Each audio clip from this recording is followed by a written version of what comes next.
8, 3... Ah non, c'est trop grand.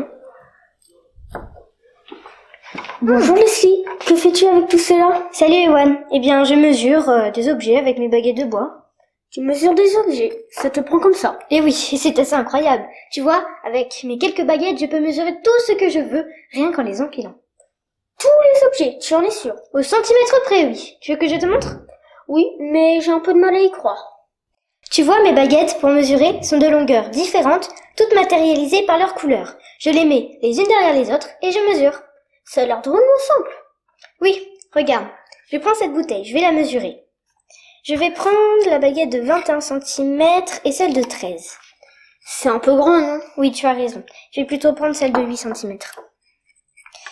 Alors, il manque encore, j'ajoute 2 cm. Et je pense qu'avec 1 cm, ça devrait le faire. Voilà, tu vois, ma baguette... Ma tour est aussi grande que la bouteille, qui mesure donc 32 cm. Et donc tu dis que tu peux tout mesurer? Sûr. Bah, mesure-moi alors. Pas de problème. Pour mesurer Ewan, je vais utiliser la baguette de 89 cm. Celle de 34.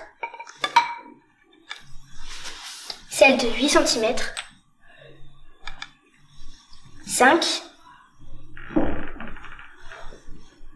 2. Je pense qu'en ajoutant 1, ça devrait le faire. On vérifie. Oui, c'est bon. Ewan, tu fais 1m38 du coup. Ah, d'accord. Bah, je ne savais pas. Fais voir la longueur de tes baguettes, regarde.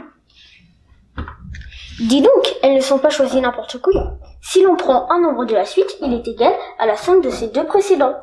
C'est la suite Fibonacci. Tu connais? Oui, je te rappelle que notre professeur de mathématiques nous en a parlé en début d'année. Bien vu. Mais tu sais qui était Fibonacci?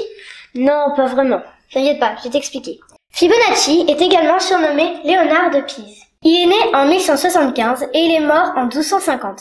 C'était un mathématicien italien très célèbre, mais avant d'être connu, il a beaucoup voyagé pour le compte de son père qui était commerçant. Il a ramené en Occident les chiffres dits arabes que l'on connaît encore aujourd'hui. En 1202, il a même publié un livre nommé Liber Abaci, dans lequel il présente ces chiffres bien pratiques, bien plus pratiques que les chiffres romains. Et il a aussi étudié la reproduction des lapins. Exactement, et c'est à cette occasion qu'il a mis en valeur cette fameuse suite. Depuis, on a découvert qu'elle avait énormément de propriétés. Elle est aussi liée au nombre d'or.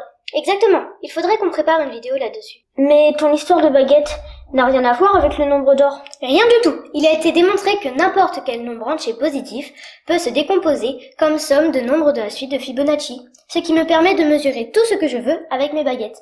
En 1972, le mathématicien Zeckendorf a même publié une démonstration d'un théorème qui dit que tout entier positif peut se décomposer de manière unique comme somme de nombres de la suite de Fibonacci non consécutifs.